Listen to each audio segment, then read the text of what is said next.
یا بظاہر نماز پڑھ رہا ہے، آپ اس کو کہیں کہ یہ نماز تو پڑھ رہا ہے، اصل میں بے نمازی آدمی، اس کے ظاہر کے خلاف گمان کریں، یہ گناہ ہوتا ہے۔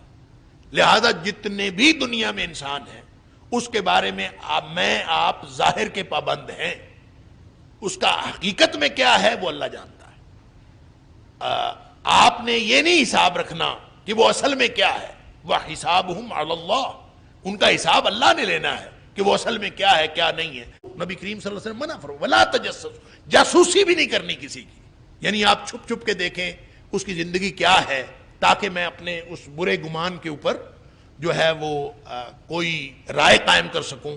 یہ کسی کی جاسوسی بھی نہیں کرنی۔ اللہ اکبر، کسی کی بھی پرائیویسی کو بریچ کرنے کی کوشش کرنا یہ جاسوسی، اور جاسوسی سے اللہ کریم نے منع فرمایا قرآن میں، اور نبی پاک صلی اللہ علیہ وسلم نے، میں جو حدیث آپ کے سامنے رکھی، فرمایا وَلَا تَجَسَّسُوا، ٹو نہ لگاؤ، وَلَا تَحَسَّسُوا، ٹو نہ لگاؤ، وَلَا تَجَسَّسُوا، جاسوسی نہ کرو، وَلَا تَنَاجَشُوا، اور خام خواہ بولی بڑھانے کے لیے قیمت نہ لگاؤ، صرف اس لیے کہ میری یہ جو ہے بولی بڑھ جائے، اس کے لیے وہ فیک لوگ رکھے ہوتے ہیں درمیان، جب بڈ ہوتی ہے نا، بولی ہوتی ہے، اس میں فیک لوگ رکھے ہوتے ہیں، ایسی قیمت لگا تاکہ بولی بڑھ جائے۔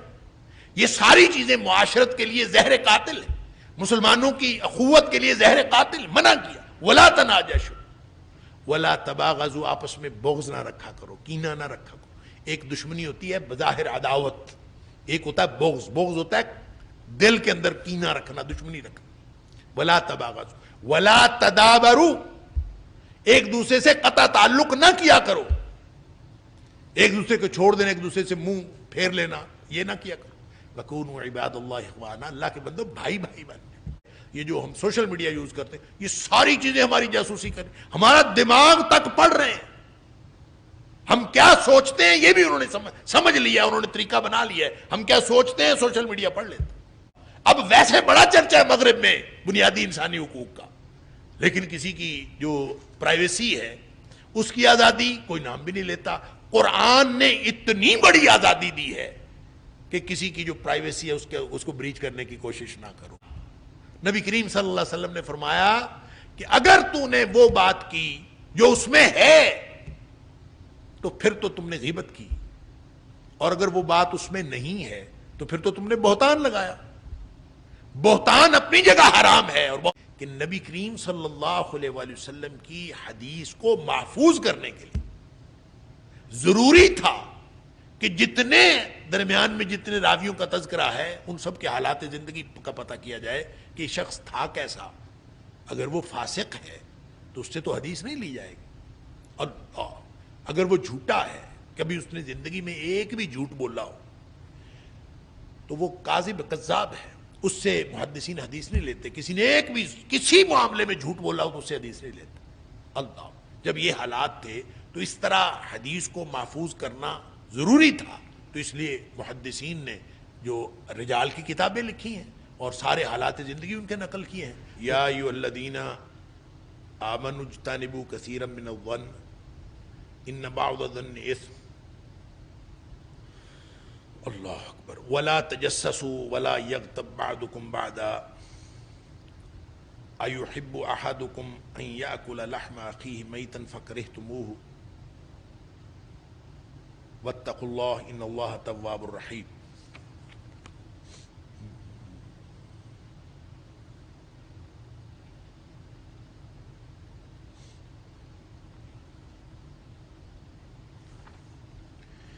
اے ایمان والو، بہت زیادہ گمان کرنے سے بچو، اجتنبو بچو، کثیرا من الظن بہت زیادہ گمان کرنے سے بچو، یعنی بدگمانی سے بچو۔ ان بعض الظن اسم، بعض گمان ایسے ہوتے ہیں جو گناہ ہوتے ہیں۔ ولا تجسسوا، اور جاسوسی نہ کیا کرو۔ ولا یغتب بعضکم بعضا، اور تم میں سے کوئی ایک دوسرے کی غیبت نہ کرے۔ ایحب احدکم ان یأکل لحم اخیہ میتا، کیا تم میں سے کوئی یہ چاہتا ہے کہ وہ اپنے بھائی کا گوشت کھائے میتن، جبکہ وہ مردہ ہو؟ فکرہتموہ، پس یقیناً تم نفرت کرو گے۔ واتقوا اللہ، اور ڈرتے رہو اللہ سے، ان اللہ تواب الرحیم، بے شک اللہ تعالی توبہ قبول کرنے والا اور رحم کرنے والا ہے۔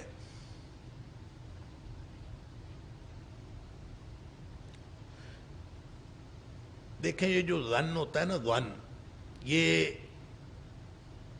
یقین کے معنوں میں بھی ہوتا ہے اور یہ گمان کے معنوں میں بھی ہوتا ہے۔ اور گمان اس وقت ہوتا ہے جب انسان کسی چیز کے بارے میں ایسا حکم لگائے یا ایسا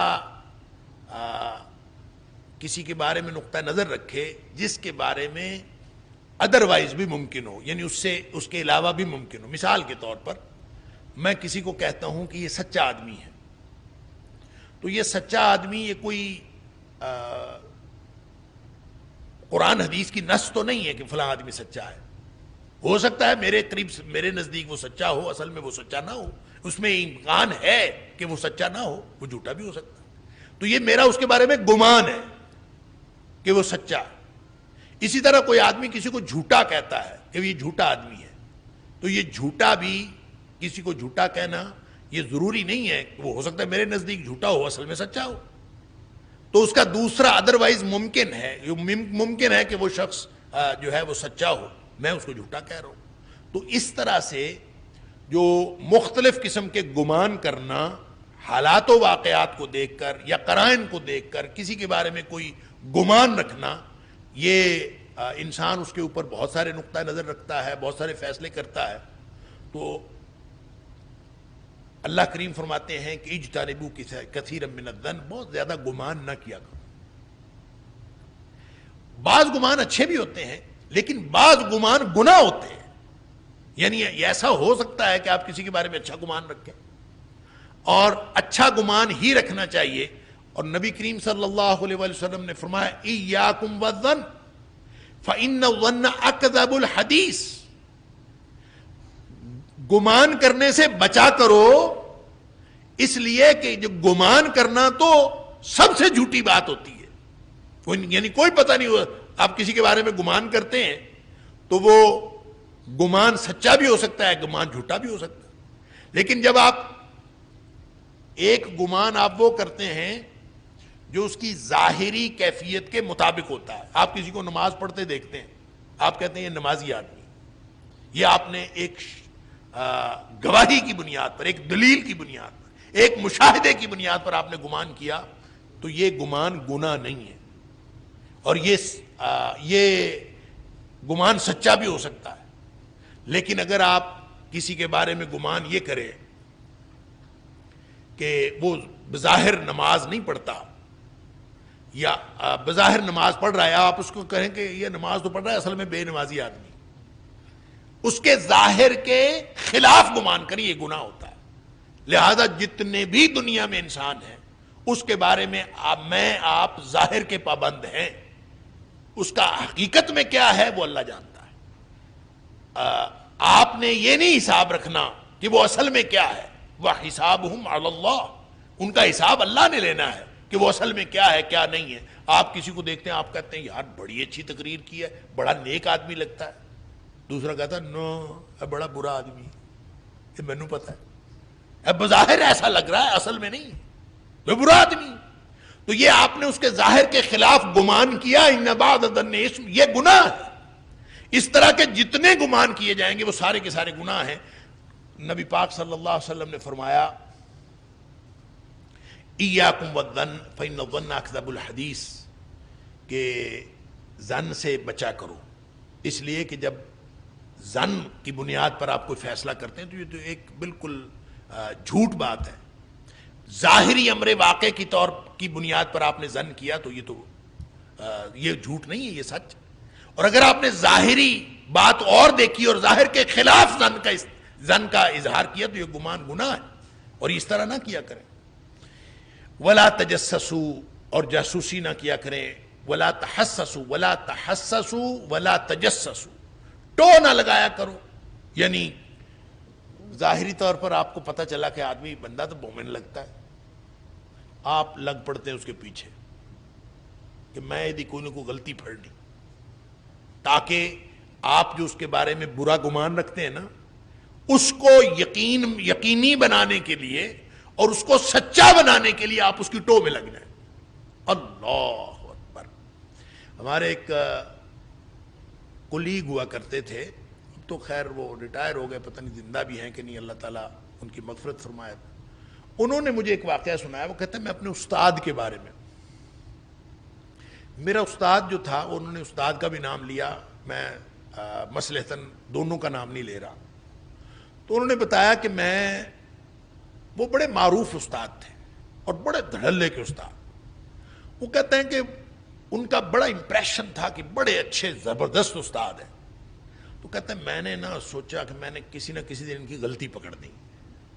کہتا میں روز وہ پڑھ کے آتا تھا جو انہوں نے پڑھانا ہوتا تھا، میں پڑھ کے آتا تھا، اور صرف اس لیے پڑھ کے آتا تھا کہ میں نے ان کی غلطی پکڑنی. تو کہتا کئی دن میں کوشش کرتا رہا تاکہ میں لوگوں کو بتا سکوں کہ یہ ایڈا پڑھا لکھا نہیں ہے، یعنی یہ ٹو لگائی. وہ کہتا میں بڑے دن کوشش کرتا رہا، بالآخر ایک دن کہتے ہیں کہ میں نے غلطی ایک پکڑ لی استاد کی. جب میں نے غلطی پکڑ لی تو میں نے کلاس میں اٹھ کے، میں بڑا خوش تھا کہ میں نے آج غلطی پکڑ لی. تو کہتے ہیں کہ جب میں کلاس ختم ہو گئی تو استاد نے مجھے اپنے کمرے میں بلایا اور مجھے انہوں نے کہا، اب وہ اپنی زبان میں انہوں نے مجھے جو بتایا میں ویسے ہی بتا رہا ہوں. کہتے ہیں میرے استاد جی نے مجھے کہا کہ استاد دی غلطی پھڑ کے کی لبا. اللہ، یعنی استاد کو معلوم ہے کہ یہ آدمی کتنے دنوں سے اسٹو میں لگا ہے کہ اس کی کوئی غلطی پکڑے. انا للہ و انا الیہ راجعون. وہ کہتا ہے کہ استاد جی نے مجھے یہ کہا کہ غلطی پھڑ کے کی لبا. کہتا ہے میں تو ایسے تھا کہ مجھے زمین جگہ دے اور میں اندر جو ہے غرق ہو جاؤں. اتنی مجھے شرم آئی کہ یہ میں نے کیا کیا، میں اتنے دن کس محنت میں لگا رہا. تو یہ جو ٹو لگانا ہے، ولا تحسسوا، نبی کریم صلی اللہ علیہ وسلم منع فرمایا، ولا تجسسوا، جاسوسی بھی نہیں کرنی کسی کی. یعنی آپ چھپ چھپ کے دیکھیں اس کی زندگی کیا ہے، تاکہ میں اپنے اس برے گمان کے اوپر جو ہے وہ کوئی رائے قائم کر سکوں. یہ کسی کی جاسوسی بھی نہیں کرنی. اللہ اکبر. لہذا یہ جو قرآن نے کہا ان بعض الظن اسم، بعض ظن گناہ ہوتے ہیں. ولا تجسسوا، کسی کی جاسوسی نہیں کرنی. یہ جو جاسوسی کرنا ہے، اندازہ کریں کہ یہ جو آج کے دور میں ہم کہتے ہیں نا پرائیویسی، ہماری پرائیویسی ہوتی ہے، اور پرائیویسی کو ڈسکلوز کرنا اور اس کو بریچ کرنے کی کوشش کرنا یہ جاسوسی ہے. کسی کی بھی پرائیویسی کو بریچ کرنے کی کوشش کرنا یہ جاسوسی. اور جاسوسی سے اللہ کریم نے منع فرمایا قرآن میں، اور نبی پاک صلی اللہ علیہ وسلم نے، میں جو حدیث آپ کے سامنے رکھی، بلکہ اس حدیث کے اندر تو اور بہت ساری چیزیں ہیں. ولا تحسسوا ولا تجسسوا ولا تباغضوا ولا تناجشوا ولا تدابروا اللہ وکونوا عباد اللہ اخوانا. یعنی اتنی باتیں ہیں جو ساری کی ساری معاشرت سے متعلق ہیں. فرمایا ولا تجسسوا، ٹو نہ لگاؤ، ولا تحسسوا، ٹو نہ لگاؤ، ولا تجسسوا، جاسوسی نہ کرو، ولا تناجشوا، اور خواہ مخواہ بولی بڑھانے کے لیے قیمت نہ لگاؤ صرف اس لیے کہ میری یہ جو ہے بولی بڑھ جائے. اس کے لیے وہ فیک لوگ رکھے ہوتے ہیں درمیان. جب بڈ ہوتی ہے نا، بولی ہوتی ہے، اس میں فیک لوگ رکھے ہوتے ہیں، ایسی قیمت لگا تاکہ بولی بڑھ جائے. یہ ساری چیزیں معاشرت کے لیے زہر قاتل ہیں، مسلمانوں کی اخوت کے لیے زہر قاتل. منع کیا ولا تناجشوا ولا تباغضوا، آپس میں بغض نہ رکھا کرو، کینہ نہ رکھا کرو. ایک دشمنی ہوتی ہے بظاہر عداوت، ایک ہوتا ہے بغض. بغض ہوتا ہے دل کے اندر کینہ رکھنا، دشمنی رکھنا. ولا تباغضوا ولا تدابروا، ایک دوسرے سے قطع تعلق نہ کیا کرو، ایک دوسرے کو چھوڑ دینا، ایک دوسرے سے منہ پھیر لینا، یہ نہ کیا کرو. وَكُونُوا عِبَادَ اللَّهِ اخوانا، اللہ کے بندو بھائی بھائی بننے. یہ ہے معاشرت، یہ ہے اخوت جس کو اللہ قائم کرنا چاہتا ہے. لہذا فرمایا کہ بعض جو ظن ہیں، بعض گمان، وہ گناہ ہوتے ہیں، نہ کیا کرو. وَلَا تَجَسَّسُوا، اور اپنے گمان کو سچا بنانے کے لیے جاسوسی نہ کیا کرو. اللہ اکبر. میں یہ عرض کر رہا تھا کہ آج ہمیں ان بنیادی انسانی حقوق کا بڑا چرچا نظر آتا ہے جو مغرب نے دیے ہیں، لیکن ہمیں اسلام کے دیے ہوئے حق ان کو سمجھنے کا وقت ہی نہیں ملتا. ولا تجسس کتنا بڑا حق ہے کہ کسی کی پرائیویسی بریچ نہ کرو. کسی بھی شخص کی اپنی آزادی ہے، وہ اپنے گھر میں ہے، اس کو ٹو نہ لگاؤ، جا کے دیکھو نا اس کے گھر میں کہ کیا ہو رہا. نبی کریم صلی اللہ علیہ وسلم نے فرمایا کہ اگر کوئی شخص کسی کی گھر کی دروازے کی دراڑ سے دیکھ رہا ہو اور گھر والے کو پتہ چل جائے اور وہ اندر سے کوئی چیز مار کے اس کی آنکھ پھوڑ دے، اس کے اوپر کوئی گناہ نہیں ہے. اس لیے کہ کسی کو حق نہیں ہے کسی کی ٹو لگانے کا اور کسی کی جاسوسی کرنے کہ اس کو دیکھتا پھرے جناب.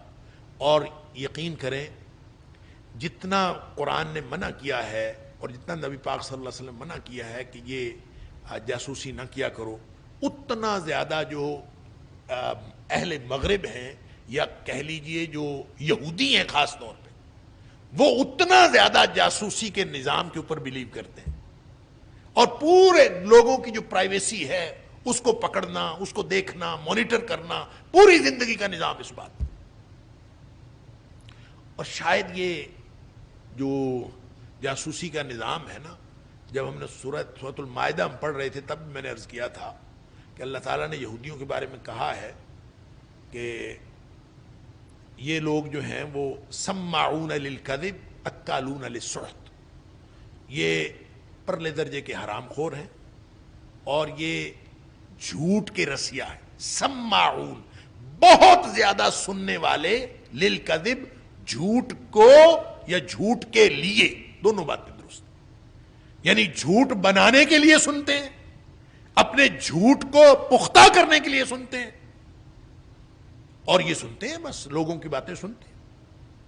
اور یہ اتنا نظام، مجھے جب ہمارے پاکستان کے اندر یہ نادرا بنا ہے نا، تو یہ جو ہمارے آئی ڈی کارڈ ہیں ڈیجیٹل ہوئے، تو مجھے اس وقت کسی نے بتایا کہ جو پاکستان کا یہ جو نظام ہے نادرا کا سسٹم ہے، ڈیجیٹل سسٹم، یہ پاکستان کا بلکہ دنیا کا موسٹ سوفسٹیکیٹڈ سسٹم. اور اگر ایک ہمارے آئی ڈی کارڈ کا نمبر اس میں ڈال دیا جائے تو 22 قسم کی انفارمیشن جو ہے وہ سامنے آ جاتی، یعنی وہ ساری باتیں جو ہیں وہ ان کے سامنے آ جاتی. اب چیزیں ہر چیز جو ہے، بلکہ اب تو یہ جو گیجٹس ہم یوز کرتے ہیں، جو ٹیلی فون ہمارے ہاتھ میں ہے، یہ جو ہم سوشل میڈیا یوز کرتے ہیں، یہ ساری چیزیں ہماری جاسوسی کر رہی ہیں، ہمارا دماغ تک پڑھ رہے ہیں. ہم کیا سوچتے ہیں یہ بھی انہوں نے سمجھ لیا، انہوں نے طریقہ بنا لیا ہے. ہم کیا سوچتے ہیں سوشل میڈیا پڑھ لیتے ہیں. آپ ذرا فیس بک کے اوپر کسی ایک پوسٹ پر چند سیکنڈ نگاہ ٹکا لیں، فیس بک آپ کا دماغ پڑھ لیتا ہے کہ اس کو اس کی دلچسپی ہے. اس کے بعد اسی طرح کے پوسٹیں آنا شروع ہو جاتی. کسی کپڑے کا اشتہار کے اوپر اب تھوڑی دیر نگاہ ٹکا لیں، وہ کپڑوں کے اشتہار آنا شروع ہو جاتے. گھروں کے کسی ایڈ کے اوپر آپ تھوڑی دیر نگاہ ٹکا لیں، اس کو ذرا غور سے دیکھنا شروع کر دیں تو تھوڑی دیر بعد آپ دیکھیں گے گھروں کے اشتہار آنا شروع. جو چیز آپ دیکھتے ہیں وہ آپ کا دماغ اسی وقت پڑھ لیتا ہے. اللہ اکبر، جاسوسی کا یہ عالم ہے کہ ہماری سوچیں تک انہوں نے پڑھ لی. یہ کس طرح کی سوچ کا آدمی. اور یہ جاسوسی جو ہے، یہ جاسوسی منع کی ہے قرآن نے، ولا تجسسوا، خام خواہ کسی کے بارے میں جاسوسی نہ کیا. پرائیویسی ایک آزادی ہے، لہذا اس کو آزادی کا حق دو. اب ویسے بڑا چرچا ہے مغرب میں بنیادی انسانی حقوق کا، لیکن کسی کی جو پرائیویسی ہے اس کی آزادی کوئی نام بھی نہیں لیتا. قرآن نے اتنی بڑی آزادی دی ہے کہ کسی کی جو پرائیویسی ہے اس کو بریچ کرنے کی کوشش نہ کرو، کوئی تجسس والی بات نہ کرو. ولا تجسسوا. اور نبی پاک صلی اللہ علیہ وسلم نے اس کے اوپر تاکیدن جو الفاظ کا اضافہ فرمایا، ولا تحسسوا ولا تجسسوا. ٹو بھی نہیں لگانا، کسی کی ٹو میں نہیں لگانا، کوئی چیز پکڑی جائے کوئی چیز پکڑی جائے. ولا تجسسوا، جاسوسی نہیں کرنی. اور آپس میں کوئی کام ایسے نہیں کرنے جو اسلامی اخوت کے لیے نقصان دہ ہو. ولا یغتب بعضکم بعضا، اور نہ ہی کوئی غیبت کرے ایک دوسرے کی. اب دیکھیں، غیبت ایک ایسی چیز ہے کہ جو معاشرے کو نقصان پہنچاتی ہے، انہی چیزوں میں سے ہے جو معاشرے کو نقصان پہنچاتی ہیں اور باہمی تعلقات کے اندر نقصان دہ ہے. غیبت کیا؟ تو یہ غیبت جو ہے یہ اغتاب یغتاب سے ہے غیبت. یہ غیبت کا مطلب ہوتا ہے کسی کی غیر موجودگی میں کوئی بات کرنا، کسی کی غیر موجودگی میں بات کرنا. نبی کریم صلی اللہ علیہ وسلم نے فرمایا تمہیں معلوم ہے کہ غیبت کیا ہے؟ اتدرون ما الغیبہ. اس کی نبی پاک صلی اللہ علیہ وسلم نے وضاحت فرمائی. تمہیں معلوم ہے کس غیبت سے قرآن نے منع کیا ہے؟ اتدرون ما الغیبہ. غیبت کیا ہے؟ لوگوں نے کہا کہ اللہ و رسولہ عالم، اللہ اور اس کے رسول صلی اللہ علیہ وسلم. نبی پاک صلی اللہ علیہ وسلم فرمایا ذکرک اخاک بما یکرہ. غیبت یہ ہے کہ تو اپنے بھائی کی ایسی بات کا ذکر کرے اس کی غیر موجودگی میں جو اسے ناپسند ہو. آپ کوئی بھی بات اس کی غیر موجود میں کرتے ہیں جو اگر وہ موجود ہوتا یا موجود ہوتی تو اس کو پسند نہ آتا. تو اگر آپ ایسی کوئی بات کرتے ہیں تو یہ غیبت ہے. صحابی پوچھتا ہے اللہ کے رسول صلی اللہ علیہ وسلم اگر وہ بات واقعتاً اس میں ہو، ہم تو سچی بات کرتے ہیں. اسی سے غیبت کا آغاز ہوتا ہے، چاہے خواتین کریں چاہے مرد کریں. آغاز پتہ ہے کس بات سے؟ ہم تو سچی بات کرتے ہیں، میں تو سچی بات کرتی ہوں، میں تو سچی بات کرتا ہوں. سچی سے شروع ہوتا. اور بھائی غیبت ہے ہی سچی بات. نبی کریم صلی اللہ علیہ وسلم نے فرمایا کہ اگر تو نے وہ بات کی جو اس میں ہے تو پھر تو تم نے غیبت کی، اور اگر وہ بات اس میں نہیں ہے تو پھر تو تم نے بہتان لگایا. بہتان اپنی جگہ حرام ہے اور بہت بڑا گناہ ہے. غیبت اپنی جگہ بہت بڑا گناہ ہے. لہذا اگر سچی بات کسی کے سامنے کی تو وہ غیبت کی وجہ سے گناہ ہے، اور وہ ناپسند بات ہو، اس کو پسند نہیں ہے تو آپ نے بات کر دی اور وہ غیبت ہے. اور اگر آپ نے کوئی جھوٹی بات کی وہ تو ہے ہی بہتان. تو بہتان بھی گناہ اور جو غیبت ہے وہ بھی گناہ. دیکھیں جو پیچھے ہم نے لفظ پڑھا تھا ولا تلمزوا انفسکم، اپنے آپ کو ایک دوسرے کے اوپر عیب نہ لگاؤ. دیکھو قرآن نے کہا ویل لکل ہمزۃ لمزہ. تباہی ہے، بربادی ہے، ویل ہے، جہنم کی ایک وادی ہے اس شخص کے لیے جو ہمزہ ہے اور لمزہ ہے. لمزہ کا مطلب ہے عیب لگانا، اور ہمزہ کا مطلب پتہ کیا ہے؟ ہمزہ کا مطلب ہے چغلی کرنا، کہ وہ بھی غیبت ہی ہوتی ہے. اس کو عربی میں کہتے ہیں نمیمہ. نمیمہ بھی غیبت ہوتی ہے. فرق صرف اس میں دونوں میں یہ ہے کہ جو غیبت ہوتی ہے عام غیبت وہ ضروری نہیں کسی شرارت کی وجہ سے ہو یا کسی منصوبہ بندی کے تحت ہو. ویسے ہی عمومی طور پر بغیر کسی منصوبے کے آپ کسی کے بارے میں بری بات کرتے ہیں اس کی غیر موجودگی میں تو یہ غیبت ہے. اور اگر اس وجہ سے کرتے ہیں کہ اس سے کوئی فساد پھیلے، میں یہ بات ادھر کرتا ہوں، میں یہ بات ادھر کروں گا، یہ اس سے فساد پھیلے گا. فساد یا شرارت کی نیت سے کرنا نمیمہ ہے تو وہی بھی غیبت، وہ بھی غیبت ہے، وہ بھی غیبت. فساد یا شرارت کی نظر سے نیت سے کرنا نمیمہ ہے. اور اگر آپ نے بغیر کسی نیت کے ویسے ہی کر دی تو غیبت تو وہ پھر بھی ہے. اور اس کا باہمی تعلقات پہ یہ فرق پڑتا ہے، اس لیے منع کیا ہے قرآن نے. کوئی شخص کسی دوسرے کی غیبت نہ کرے. دیکھیں جب آپ غیبت کرتے ہیں نا تو ظاہر ہے یہ اس وقت ہوتی ہے جب جس کی غیبت کی جا رہی ہے وہ موجود نہیں ہوتا. اس نے تو نہیں سنی، اس کو تو نہیں پتا، آپ نے غیبت کی. لیکن یقین رکھیے یہ اتنا بڑا حق ہے اور اتنی بڑی حقیقت ہے جو قرآن نے بیان کی ہے کہ جس شخص کی آپ غیبت کر لیں، چاہے وہ سینکڑوں ہزاروں میل دور بیٹھ کے کر لیں، جس کی آپ غیبت کر لیں اس شخص کے ساتھ آپ کے وہ تعلقات جو پہلے تھے وہ کبھی پہلے جیسے تعلقات نہیں رہ سکتے. یہ غیر مرئی اثرات ہوتے ہیں اور پورے معاشرے کے اوپر ہوتے ہیں. جب بھی آپ کسی کی غیبت کرتے ہیں آپ کے باہمی تعلقات متاثر ہوں. جیسے حضرت عائشہ صدیقہ رضی اللہ تعالیٰ عنہ نے اشارے سے حضرت صفیہ رضی اللہ تعالیٰ عنہ کے قد کا تذکرہ کیا تھا، اور نبی پاک صلی اللہ علیہ وسلم نے فرمایا کہ اتنا بڑا گناہ ہے کہ اگر یہ سمندر میں ڈال دیا جائے تو اس کو تبدیل کر دے. تو اس کا مطلب یہ ہے کہ اگر کوئی شخص کسی کے خلاف کوئی غیبت کرتا ہے تو معاشرے کی پوری معاشرت کو، اخوت کو، باہمی تعلقات کو تبدیل کر دیتا ہے، وہ رہتے نہیں ہیں. اس لیے فرمایا کہ آپس میں کسی کو، کوئی شخص کسی کی غیبت نہ کرے. اللہ اکبر.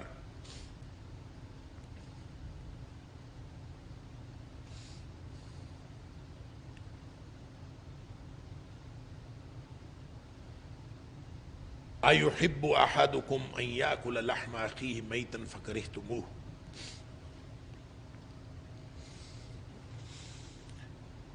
کیا تم میں سے کوئی یہ پسند کرتا ہے کہ وہ اپنے بھائی کا گوشت کھائے میتن، جبکہ وہ مردہ ہو؟ فَكَرِهْتُمُوهُ، پس یقیناً تم نفرت کرو گے، ناپسند کرو گے. وَاتَّقُوا اللَّهَ، پس ڈرتے اور ڈرو اللہ سے. إِنَّ اللَّهَ تَوَّابٌ الرحیم، بے شک اللہ تعالیٰ توبہ قبول کرنے والا اور رحم کرنے والا.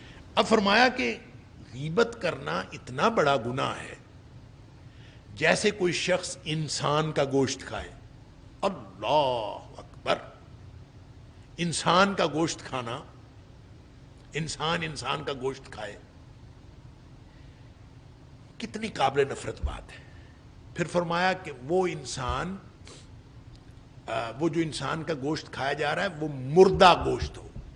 اب مردہ تو چاہے کسی حلال جانور کا گوشت ہو، انسان نہیں کھاتا. پھر فرمایا وہ جو مردہ ہے وہ ہو بھی تمہارا اپنا سگا بھائی. اللہ اکبر. انسان کا گوشت ہو، سگے بھائی کا گوشت ہو، اور پھر مردہ کا گوشت ہو، کوئی شخص کھا سکتا ہے؟ فرمایا فَكَرِهْتُمُوهُ، یقیناً سب نفرت کرتے ہیں اور تم بھی نفرت کرو. تو جب اس سے نفرت ہے تو پھر غیبت سے بھی نفرت کرو. اللہ. غیبت جو ہے وہ اس طرح ہے جیسے آپ کسی مردہ بھائی کا گوشت کھاتے ہو، صرف کسی عام انسان کا نہیں، بھائی کا، اور پھر مردہ. اور یہ تینوں کیٹیگریز جو ہیں وہ اس طرح قرآن نے بیان فرمائی ہیں. اللہ اکبر. انسان کے اندر جو ہے وہ ایک جسم کے اندر جرجری آتی ہے سن کے کہ ایک بھلا انسان یہ بھی بھلا کر سکتا ہے، سوال ہی پیدا نہیں ہوتا. اور جب یہ نہیں کر سکتا تو پھر غیبت نہ کرو. یہ غیبت کرنا اس قدر برا گناہ ہے کہ اس کو اس کے برابر، اس کے مشابہ قرار دیا گیا.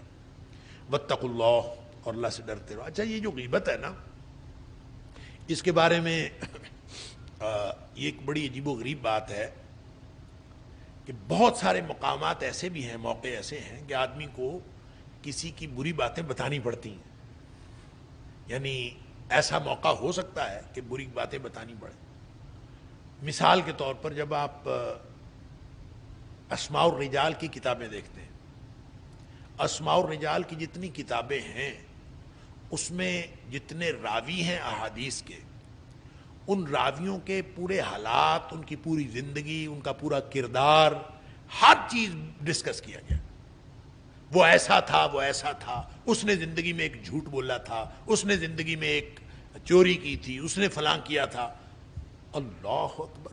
اس کی وجہ یہ ہے کہ نبی کریم صلی اللہ علیہ وآلہ وسلم کی حدیث کو محفوظ کرنے کے لیے ضروری تھا کہ جتنے درمیان میں جتنے راویوں کا تذکرہ ہے ان سب کے حالات زندگی کا پتہ کیا جائے کہ شخص تھا کیسا.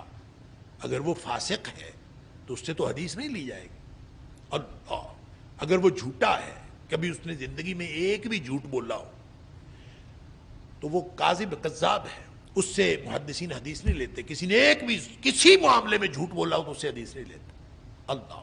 جب یہ حالات تھے تو اس طرح حدیث کو محفوظ کرنا ضروری تھا، تو اس لیے محدثین نے جو رجال کی کتابیں لکھی ہیں اور سارے حالات زندگی ان کے نقل کیے ہیں. تو اگر آپ غیبت کا مطلب یہ سمجھیں کہ کسی کے کسی عیب کو اس کی غیر موجودگی میں ذکر کیا ہی نہیں جا سکتا، اگر اس کا مطلب یہ ہوگا تو پھر اس کا مطلب ہوگا یہ ساری باتیں تو بھی غیبت ہیں. اللہ اکبر. تو اس کا مطلب ہے بعض جائز صورتیں بھی ہیں، اور وہ جو جائز صورتیں ہیں وہ کیا ہو سکتی ہیں، ان کے بارے میں کچھ امام نووی علیہ الرحمہ نے اور اس سے پہلے امام غزالی علیہ الرحمہ نے کچھ جائز صورتوں کا ذکر کیا ہے، اور وہ 6 صورتیں ہیں. کہتے ہیں سب سے پہلی صورت تو یہ ہے، اللہ اکبر، کہ کوئی شخص ظلم پر کسی کے ظلم پر فریاد کر رہا ہو، کسی نے ظلم کیا ہے تو آپ جا کے کسی کو بتانا چاہتے ہیں کہ فلاں نے ظلم کیا ہے، اب یہ اس کی غیر موجودگی میں اس کی بری بات ہے، تو اگر یہ غیبت ہے پھر تو نہیں کی جا سکتی. تو اگر ظلم پر فریاد کی جا رہی ہو تو یہ غیبت کے زمرے میں نہیں آتی.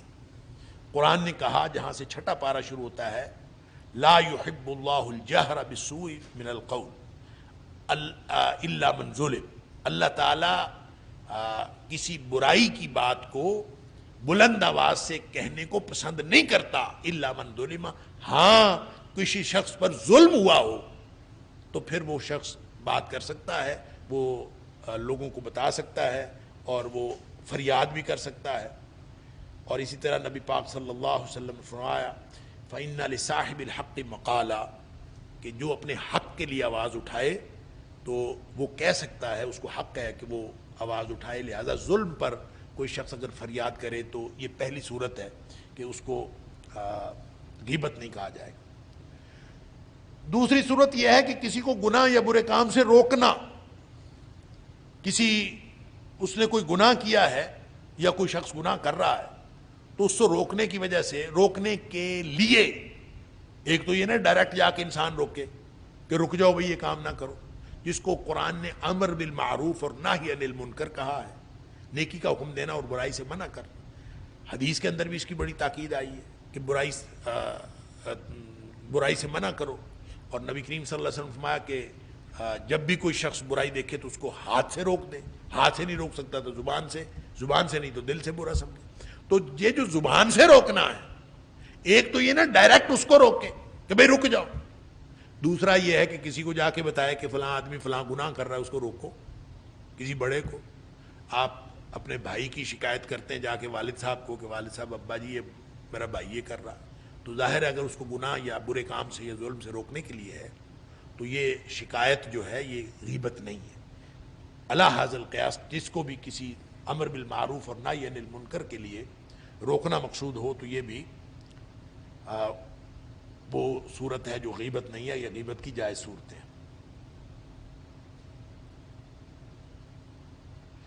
تیسری صورت یہ ہے کہ آپ کسی مفتی کے پاس جائیں، اس سے کوئی فتویٰ حاصل کرنا ہو تو اس کو آپ اصل صورتحال بتائیں گے تو فتویٰ لیں گے نا. اللہ اکبر. تو جیسے نبی کریم صلی اللہ علیہ وسلم کے پاس ابو سفیان کی بیوی آئی اور اس نے کہا اللہ کے رسول صلی اللہ علیہ وسلم بڑا کنجوس ہے، دیتا کچھ نہیں ہے، تو ہم کیا کریں؟ نبی پاک صلی اللہ علیہ وسلم اس کی جیب سے نکال لیا کرو، اور اگر تم اتنا نکالو گے جتنی ضرورت ہے تو کوئی حرج نہیں. تو یہ نبی پاک صلی اللہ علیہ وسلم نے فتویٰ دینا تھا، آپ نے ان سے پوچھنا تھا. لہذا ان کے پاس وہ برائی کی جو بظاہر برائی تھی، لیکن اب یہ سوال تو پوچھنا تھا کہ میں نے کیا کرنا ہے. تو نبی کریم صلی اللہ علیہ وسلم نے بتایا. تو اس کا مطلب یہ ہے کہ اگر کوئی شخص کسی مفتی سے افتاء لینے کے لیے، فتویٰ پوچھنے کے لیے کہے تو وہ بھی گناہ نہیں. اسی طرح مسلمانوں کی خیر خواہی کرنے کے لیے، کسی بھی معاملے میں مسلمانوں کی خیر خواہی، اوورآل خیر خواہی ہو، اور خیر خواہی کسی فرد کی ہو سکتی ہے، سارے مسلمانوں کی ہو سکتی ہے، اس لیے کہ الدین النصیحہ، دین جو ہے وہ خیر خواہی کا نام ہے، اور ہر شخص کی خیر خواہی یہ ضروری ہے، اور پورا دین ہے ہی بنیادی طور پر خیر خواہی کے اوپر کھڑا ہوا. لہذا اگر کوئی شخص برا آدمی ہے، اس برے آدمی کی برائی سے لوگوں کو بچانا مقصود ہو تو بتا دینا لوگوں کو یہ برا آدمی ہے، اس سے بچ جائیں، خیر خواہی کے لیے آپ کوئی بات کریں.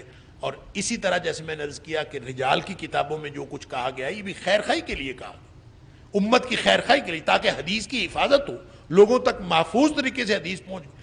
جتنے بھی اس طرح کے امور ہیں وہ سارے کے سارے اسی میں آ جاتے ہیں.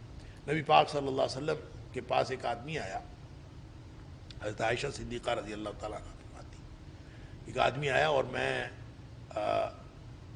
پوچھا گیا کہ فلاں شخص آیا ہے، تو نبی کریم صلی اللہ علیہ وسلم فرمایا اس کو اجازت دے دو. اللہ، اور ساتھ فرمایا کہ بے ساخ العشیرہ، اس کو اجازت تو دے دو، ہے اپنے خاندان کا برا آدمی، اجازت دے دو، برا آدمی ہے اپنے خاندان. اب نبی کریم صلی اللہ علیہ وسلم، یہ عجیب بات ہے کہ وہ تو نہیں سن رہا، اما عائشہ کے پاس رضی اللہ تعالیٰ عنہ کے پاس آپ فرما رہے ہیں، اور پھر آپ اٹھ کے چلے گئے. اما عائشہ صدیقہ رضی اللہ تعالیٰ فرماتی میں دیکھتی رہی آپ صلی اللہ علیہ وسلم کے ساتھ گفتگو کرتے رہے، ہنس ہنس کے آپ نے گفتگو کی. تو میں بڑا حیران ہوئی کہ مجھے کہہ گئے ہیں کہ برا آدمی ہے، اور خود اس کے پاس جا کے ہنس ہنس کے بات کرتے ہیں. تو پھر واپس تشریف لائے تو نبی کریم صلی اللہ علیہ وسلم سے پوچھا.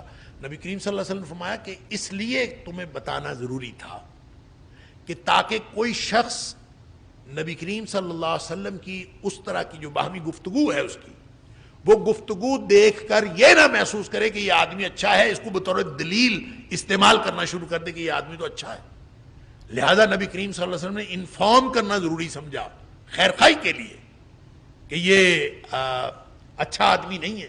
لہذا کسی بھی طرح امت کی خیر خواہی مقصود ہو تو اس میں کسی کے بارے میں بات کہہ دینا یہ درست ہے. اسی طرح ایک صورت یہ بھی ہو سکتی ہے کہ کوئی شخص نقصان دہ آدمی ہو علانیہ طور پر، یعنی کوئی لٹیرا ہے، کوئی ڈاکو ہے، کوئی چور ہے، کوئی ایسا ہے ویسا ہے، تو آپ لوگوں کو بتائیں کہ بھائی وہ لٹیرا ہے اس سے بچ جائیں، بھائی وہ ڈاکو ہے اس سے بچ جائیں، تو وہ بڑا بے ایمان آدمی ہے اس سے بچ جائیں. اس طرح سے کہنا کہ تاکہ اس سے نقصان سے لوگ بچ جائیں، یہ بھی ضروری ہے. چھٹی اور آخری صورت یہ ہے کہ اس کا لقب مشہور ہو جائے. جیسے میں نے پہلے بھی عرض کیا وَلَا تَنَابَزُوا بِالْأَلْقَابِ کی صورت میں کہ بعض القاب ایسے ہوتے ہیں جو مشہور ہو جاتے ہیں اور وہ پھر جس کے القاب ہوتے ہیں وہ ان کو برے بھی نہیں لگتے.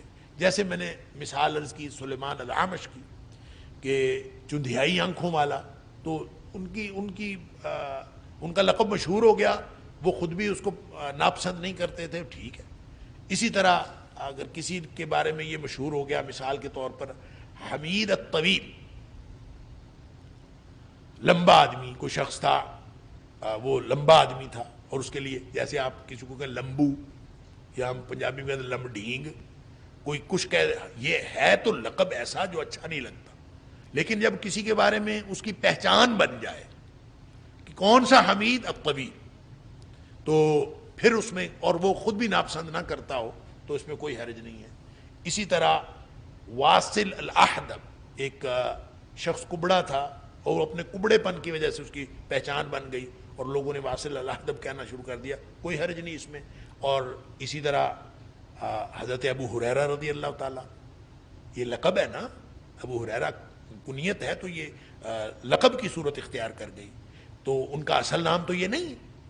تو ابو ہریرہ کا مطلب بلیوں کا باپ، تو اب اگر کسی کو ویسے کہہ دیا جائے بلی کا باپ تو بڑا برا لگے گا، لیکن ان کے بارے میں مشہور ہو گیا اور اس شہرت کو انہوں نے خود بھی برا نہیں سمجھا. علی ھذا القیاس اگر کسی کا لقب مشہور ہو جائے اور اس کے بارے میں یہ نہ تو ولا تنابزوا بالالقاب میں آتا ہے اور نہ ہی وہ غیبت میں آتا ہے، اگر یہ اس طرح سے ہو تو پھر وہ جائز صورت ہے. واللہ اعلم بالصواب. واتقوا اللہ، اور اللہ سے ڈرتے رہا کرو. ان اللہ تواب الرحیم، بے شک اللہ تعالی توبہ قبول کرنے والا اور ہمیشہ رحم کرنے والا ہے.